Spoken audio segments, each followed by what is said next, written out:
This is Darren with RebootCongress.net, and I'm here today with Rick Tyler. Rick, could you tell me a little bit about yourself and why you're here in Missouri? Well, Darren, I've been involved in Republican politics for a long time, and I saw that my friend Todd Akin would like some help, and I offered my services, and within a half hour he called me and asked me to come, and so here I am. I understand you've worked for Newt Gingrich in the past. Can you tell me a little bit about that? I worked for Newt for 13 years. I was his press secretary, did a lot of political work with Newt, and what can you say about Newt? I learned a tremendous amount from Newt. I'll always be grateful to Newt. Newt's here in Missouri supporting Todd Akin, so I'm just grateful to Newt. Can you tell me a little bit about the events today? I understand there was an event down at the Kirkwood train station, and you got some events going on. A fundraiser today. Well, of course, Newt Gingrich was in town, so we wanted to make him available to all the media, and they showed up in force. And now Newt is helping us raise some money because while some of the national money that was promised to Missouri is still pending, we thought we'd get someone in like Newt to help us raise some money, and he is just doing a great job. How is fundraising for the Todd Akin campaign going at this point? We need more. You know, I think we won't win this by having the most amount of money. I'm certain of that, but I think we need an adequate amount of money. We have right now a goal of $750,000 by the end of the week. We've already raised $625,000, online contributions only. That's out. I think things are going very, very well, and the national support we're getting and the support from Missourians in state from the grassroots has just been tremendous. So if you combine the fundraising goals that we have with a robust grassroots effort, I think we can beat Claire McCaskill because she's just too liberal for Missouri. I want to talk a little bit about the campaign so far. You came in right after what we'll call the gaffe. What's your impression of the campaign at this point? Do you think they're firing on all cylinders? Where do you see the campaign going? I think the campaign is really sort of like Gideon's Army. This is one of the most hardworking groups of people I've ever met. Todd is one of the most is a man of integrity. I've been very impressed with his ability to communicate honestly.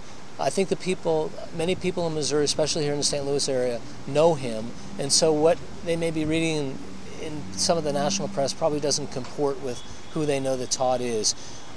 Even after Todd's mistake, he suffered in the polls, that is true, but Claire McCaskill never actually went up.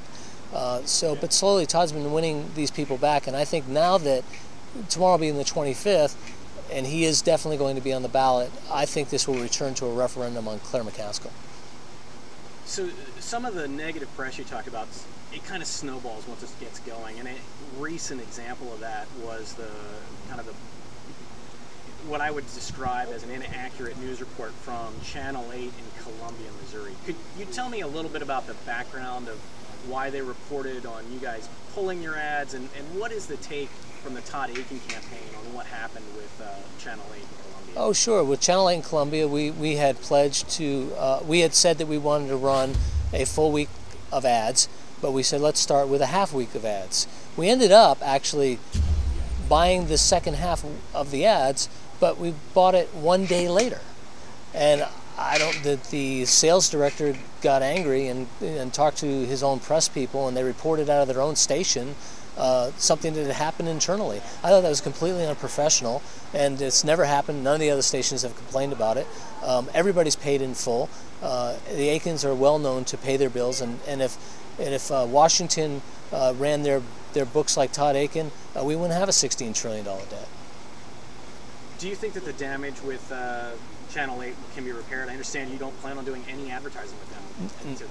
I don't know how we could, because you want to deal with people with integrity and who deal with you professionally. They did not, so that's up to them. I'd be glad to do work with them. Okay. What do you think? I think there's going to be some hay made of earmarks in the election.